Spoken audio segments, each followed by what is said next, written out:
Hey guys, so over the weekend I did a recovery workshop and the information I think is really important to everybody. So I wanted to break it up. What I did while I was there is we talked about maybe why recovery is so important. We talked about nutrition, we talked about movement, we talked about sleep, and then lastly we talked about is there a mental element. So I figured I would do the same thing with you guys, but I'm just going to break up the four sections into four different videos, maybe five actually. So first one is about why is recovery so important? And I think that in order for us to realize why recovery is so important, we have to understand what stress does to the body. So with that said, this is our body reacts to stress the same way no matter what it is. And we classify things into good stress and bad stress.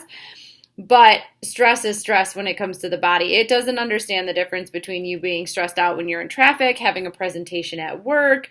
Maybe it's even, like positive things that are going on because you've got a project that's due that you're really excited about, but you're still stressed about it. Those things are all stressful.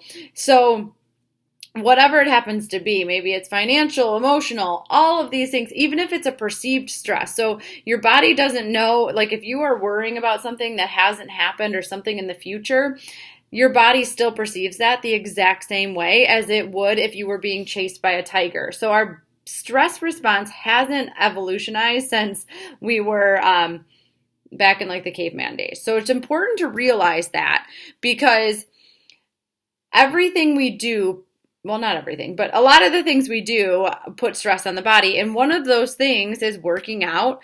Also, like under eating is a stressor. So that's why we can only diet for so long. All of these things that we're putting our body under, if you're a shift worker, then you're going to need a lot more recovery than somebody who's working a regular job because you have more stress. Maybe you're work a really high stress job, so you might need more recovery. So my point is the level to which you are stressed in your life is the level of which you need recovery. So the more stressed you are, the more recovery you're going to need. Wherever those stressors are coming from, whether it's a bunch of high volume training and all of like you're trying to compete at a really high level, like those types of things, or it's because you live a very high stress life outside of the gym, but they all are important when it comes to managing our stress levels. So that's why it's important. I have people ask me all the time, like, can you overtrain?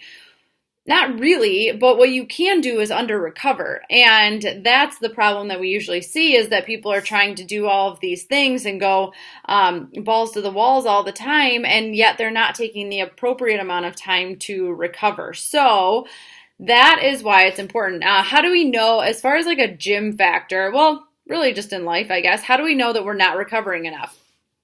One, you're probably tired all the time. You probably really have a hard time pulling yourself out of bed. You are not able to hit PRs in the gym. For whatever reason, you're just not hitting those PRs. You can't hit that second gear. Let's say you're doing CrossFit and they're like, oh man, like I was able to really like take that to the next level and push myself. If you're never able to, you're like, what are you talking about? Then that's probably a sign that you're under recovering. Are you super sore? Soreness is good, but only to an extent. Like we don't want to be so sore that we can't sit on the toilet all the time or raise our arms up to brush our hair. Like if you're really, really sore from day in, day out, then you're probably under recovering. And if you're sleeping like shit, yep, that's probably because you're under recovering as well. So there's a lot of different things it could be, but those are some typical signs that you're probably not recovering the best that you could be. So that's where I want to end that one, is just understanding that the stress that we put on our bodies and our minds and all of that is all the same. And your body doesn't know the difference. And so the higher the stress level in your life, the more recovery you're going to need. All right, I will hit you back here in a few with some pre and post workout. We'll do nutrition.